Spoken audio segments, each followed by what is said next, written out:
પ્રજા શું બાળક છે કે તેમને ખબર નહીં પડતી હોય કે શું એક પાર્ટીનો કોઈ ઉમેદવાર એમને ડરાવતો હોય, ધાક ધમકી આપતો હોય અને એના કારણે તે પ્રેશરમાં આવીને મત આપી દેતો હોય ને આટલા વર્ષોથી એ પછી સત્તામાં આવી જાય?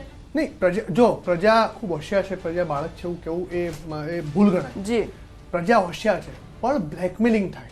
બ્લેકમેલિંગ કેવું થાય કે તમે મત આપતા પહેલા 10 વાર વિચારી લેજો.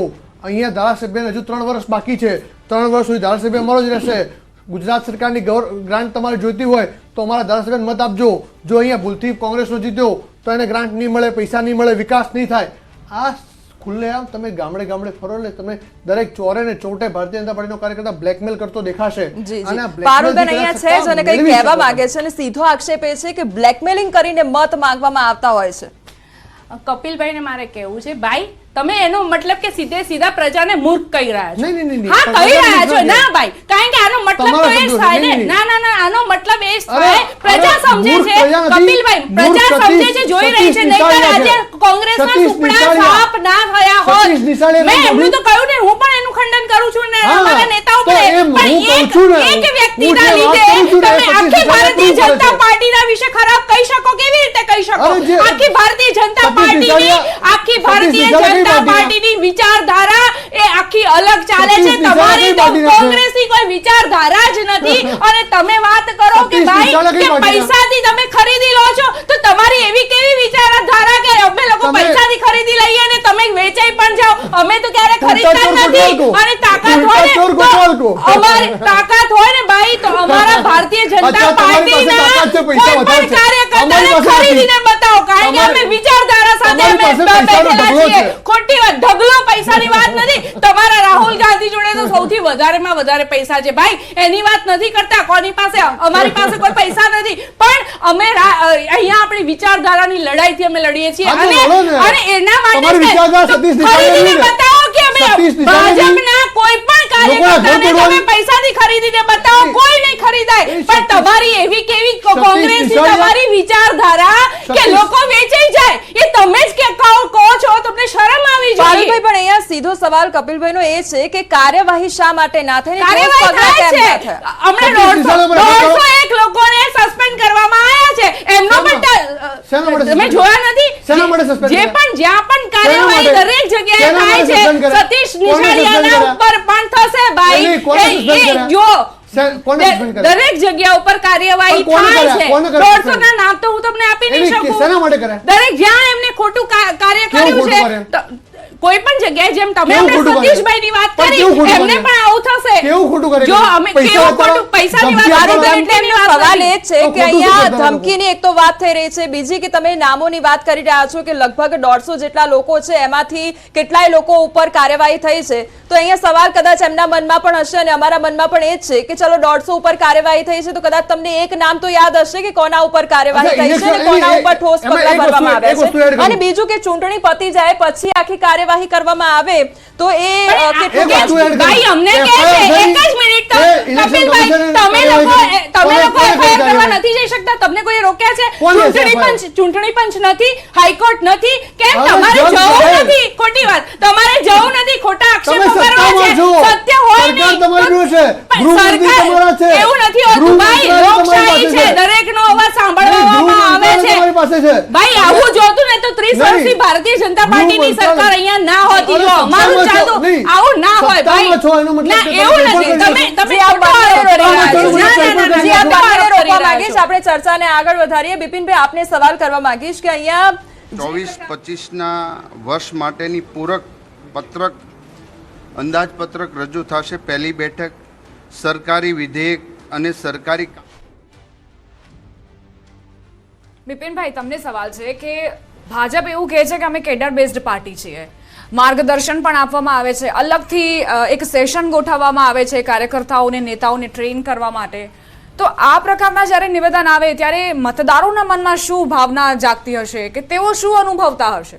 ભલે અત્યારે ટેલી બદલાઈ રહી છે, 1200 સમથિંગ બેઠકો છે જેની ઉપર ભાજપ જીતી રહ્યું છે, અને કોંગ્રેસની પાસે ખૂબ જ ઓછી બેઠકો આવી છે. આપ કેવી રીતે મૂલવો છો આને? ના મુખ્યત્વે આપને કહીશ કે 2018માં જ્યારે ઇલેક્શન થયા હતા નગરપાલિકાના, તો 1948 જેટલી સીટો એ વખતે હતી. એમાંથી 1141 બીજેપીને મળી હતી, 542 એ કોંગ્રેસના હતી અને અપક્ષોને 61 હતી. હવે અપક્ષોનો જે રોલ છે એ અત્યારે જોવા મળ્યો. એટલે મુખ્યત્વે આપને એ કહીશ કે અપક્ષો 61 અને 542 કોંગ્રેસ, એટલે કે 600 જેટલી બેઠકો એ કોંગ્રેસ અને અન્યને મળી હતી. એની સામે અત્યારે જે છે એ મુખ્યત્વે 400 જેટલી સીટો આપણે કહીએ કે એ અપક્ષ કોંગ્રેસ મળે, એટલે કે 200 સીટોનું નુકસાન છે.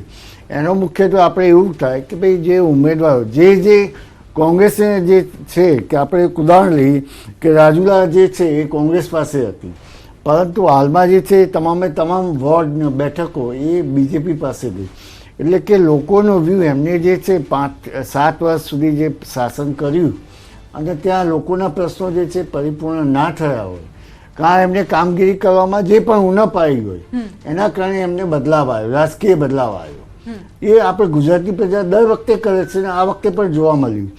રહ્યું એ કે જે રાજકીય લોલાપણો, જે લોલચ એટલે એમને લાલચ આપીને હવે એ અંગેના જે છે કે પીઆરએ એટલે કે જે એના કાયદા પ્રમાણે જે છે ચૂંટણી પંચ અંગે સમક્ષ તમામે જે છે એ જે તે સમય સાથે એવિડન્સ સાથે જે પણ જે છે એ ફરિયાદો કરે તો એનું નિરાકરણ આવતું હોય, ભલે એ 5% આવે કે 10% આવે, પરંતુ એ ફરિયાદો કન્વર્ઝન થતી હોય. પરંતુ એ આપણે જોઈએ કે એવું એક પણ ઇલેક્શન ચૂંટણી પંચે જે છે રદ નહીં કર્યું.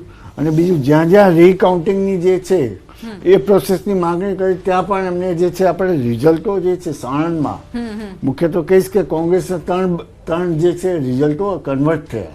એ બહુ મોટી બાબત છે. એટલે હું ચૂંટણી પંચ સમક્ષ જો એ ગયા હોય અને એમને જો એ પણ સમય સાથે એમને ભારપૂર્વક રજૂઆતો એવિડન્સ સાથે કરી હોય, કાયદાકીય હોય, તો મને લાગે ચોક્કસપણે રજૂઆત થઈ હોય તો એનું નિરાકરણ થયું હોય. પરંતુ એવું થયું નહીં હોય, કારણ કે સંગઠન આ જે છે મુખ્યત્વે કોંગ્રેસના સંગઠન એની જે ગામડી સુધી જે આપે કીધું કે એક બાજુ બીજેપીમાં સંગઠનમાં જે મિટિંગો થવી, જે તે જિલ્લા તાલુકા નગરપાલિકા તમામની મિટિંગો અને એનું જે છે લોકો સુધી પહોંચવું, આ જે છે એટલે બંને પક્ષો માટે આ ચૂંટણી બહુ ખરાબ છે. બીજી રીતે હું કહીશ કે જે વોટિંગ ઓછું થવું અને એમાં મહિલાઓનું વોટિંગ ઓછું થવું એ 2027 માટે જો એ ધ્યાન નહીં રાખે તો જેમ આપણે દિલ્હીમાં જોયું કે ભાઈ મહિલાઓનો વોટ જે છે એ કિંગ મેકર બનતો હોય, એવી રીતે ભવિષ્યમાં ગુજરાત માટે પણ જે મહિલાઓનું વોટિંગ કિંગ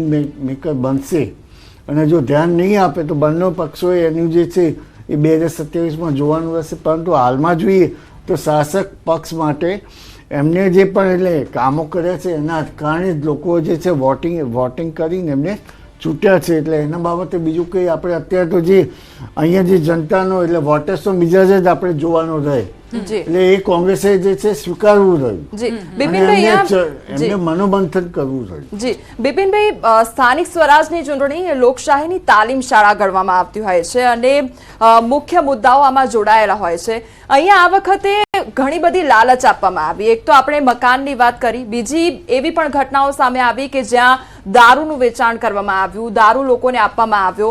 એટલે આ બધી ઘટનાઓથી સવાલ એ થાય કે શું આ ચૂંટણીમાં વિકાસના મુદ્દા ખૂટી પડ્યા હતા, શું કામકાજના મુદ્દાઓ ખૂટી પડ્યા હતા અને એટલા માટે આ પ્રકારની નીચી રાજનીતિ કરવી પડી? ના આ એટલે કોંગ્રેસ જ્યારે હતી શાસનમાં ત્યારે પણ આ જોવા મળતું હતું. બીજેપી તોય અને બીજું ગામડી ઇલેક્શનો એટલે કે આ મુખ્યત્વે એટલા માટે ખાસ કહી કે એમાં જાતિવાદ અને જે અન્ય જે છે એ અન્ય વસ્તુઓ જે છે એ થતી જ હોય છે, એમાં કોઈ નવું નથી. આ તમામ ઇલેક્શનોમાં એ પછી લોકસભા હોય, રાજ્યસભા હોય, આપણે રાજ્ય કક્ષાનું હોય, એમએલએનું હોય, એમપી હોય કે જિલ્લા પંચાયત, એ તમામમાં જે છે પ્રલોભનો જે છે એ કે બીજી રીતે આગળના દિવસોમાં બધા તમામ પક્ષો આપતા જ હોય છે. એમાં એ કે જી બિપિનભાઈ, આપ આપની વાત પૂરી કરશો. એક મહત્વપૂર્ણ સમાચાર જૂનાગઢ મહાનગરપાલિકાને લઈને મળી રહ્યા છે. 48 બેઠક જે ભાજપના કબજે ગઈ છે, 48 બેઠક પર ભાજપે વિજય પતાકા લહેરાવી છે. કોંગ્રેસની વાત કરીએ તો કોંગ્રેસ એક બેઠક પર માફ કરશો, અપક્ષ એક બેઠક પર જીત્યું છે. જૂનાગઢ મનપામાં ભાજપની ભવ્ય જીત થઈ છે. 60 બેઠકો પૈકી 48 બેઠકો પર ભાજપનો ભગવો લહેરાયો છે, તો 11 બેઠક પર કોંગ્રેસને જીત મળી છે અને 1 બેઠક પર અપક્ષની જીત થઈ છે. આ પ્રકારના સમાચાર જૂનાગઢ મહાનગરપાલિકાને લઈને પ્રાપ્ત થઈ રહ્યા છે. જી બિપિનભાઈ, મુખ્યત્વે ગ્રામીણ વિસ્તારમાં જે છે એ આપણે જે એટલે કે ખેડૂતો જે છે, ખેડૂતો SC ST OBC, અને આ વખતે તો મુખ્યત્વે એ પણ પોઈન્ટ હતો કે જે 27% જે OBCની જે સીટો જાહેર કરી એનો ફાયદો કોંગ્રેસ જો ઉઠાવી શકી હોત તો આ પરિણામો જે છે એ આખા જુદા જ હોત, 2015 જેવા મળી શક્યા હોત. પરંતુ એમનો જે છે કે લોકો સુધી પહોંચવું, કન્વર્ટ કરવા વોટો, એમાં જે છે સક્ષમ ના રહેવાને કારણે આજે જે છે એ બીજેપીને એનું કારણ બીજો કોઈ પક્ષ જ નથી. નો ડાઉટ આપણે જે જોયું કે કુતિયા અને રાણાવાવ ત્યાં આખી પરિસ્થિતિ જુદી થઈ. ત્યાં આગળ આપણે જોઈએ કે ભાઈ કાંધલ જાડેજા એનું આખું જે છે તે MLA તરીકે પણ સક્ષમ છે, ત્યાં લોકલ પણ સક્ષમ છે. એવી રીતે જે કોંગ્રેસના જે ધારાસભ્યો છે એ પોતાના જિલ્લામાં અને પોતાની સીટો ઉપર જો એમને કાબુ મેળવ્યો હોત, એટલે આને એમને જે પ્રયત્નો કર્યા હોત તો મને લાગે આજે આ પરિસ્થિતિ ના હોત. એટલે એ આમાં જે છે મુખ્યત્વે સભાઓ કરવામાં અને જે છે કે લોકો સુધી પહોંચવામાં એ નબળા ઉતરે એવું કહી શકાય. પારુલબેન, હવે જ્યારે નેક્સ્ટ 5 વર્ષે મળીશું સ્થાનિક સ્વરાજની ચૂંટણીમાં, તો આપ દાવો કરી શકો છો રોડ રસ્તાની જે સુવિધાઓ છે તે એકદમ A1 થઈ જશે 100% ગામડાઓ સુધી? કારણ કે ઘણી વખત એવું બને છે કે એમ્બ્યુલન્સ ગામડાની અંદર નથી જઈ શકતી અને એવા રસ્તાની હાલત હોય છે કે જે એક મહિલા હતા જે ગર્ભવતી હતા અને તેમનું બાળક એટલે મોતને ભેટ્યું કારણ કે એમ્બ્યુલન્સ અંદર સુધી ન પહોંચી શકી. દીપાબેન, આ વસ્તુ દુઃખદ કહી શકાય, 100% હું માનું છું, પણ આવું ક્યાંક થયું હશે. બાકી મોટા ભાગે આપણે ગામડાઓમાં હું પણ ટ્રાવેલ કરું છું, બધી જગ્યાએ ક્યાંક કોઈ જગ્યા ઉપર રોડ રસ્તાની હજી કમી છે તો એ અમે તમને પ્રોમિસ આપીએ છીએ કે આવતા 5 વર્ષ પછી જ્યારે મળીશું અહીંયા જ ડિબેટ કરતા હશું ત્યારે જોઈશું કે રોડ રસ્તાની આપણી કયા લેવલ ઉપર આજનું આપણું રેન્કિંગ, રોડ રસ્તાનું આખા ઇન્ડિયાનું રેન્કિંગ ક્યાં પહોંચ્યું છે એ પણ જોવું રહ્યું ને. નીતિન ગડકરીજી કેટલી સ્પીડમાં રોડ બનાવે છે. પહેલા પણ રોડ બનતા હતા પણ પર ડે 2 કિલોમીટરની સ્પીડે બનતા હતા અને આજે આપણે 38 કિલોમીટર પર ડેની સ્પીડે બની રહ્યા છે. એટલે અને કેટલી ફાસ્ટ, અહીંયાથી બોમ્બે જવું હોય તો કેટલા ફાસ્ટ પહોંચે છે, અહીંયાથી દિલ્હી જવું હોય તો કેટલા ફાસ્ટ પહોંચે છે. જેમ કે વિસ્તારો છે. મારી વાત એ છે કે જે નાનામાં નાનો માણસ છે તેના સુધી આ સુવિધા ક્યારે પહોંચશે? રાષ્ટ્રીય માર્ગો, જે રાજમાર્ગો છે તેનો વિકાસ થઈ રહ્યો છે, પરંતુ ગામડાઓ સુધી આ વિકાસ ક્યાંક ને ક્યાંક ત્યાં જ પહેલા જ ખતમ થઈ જાય છે.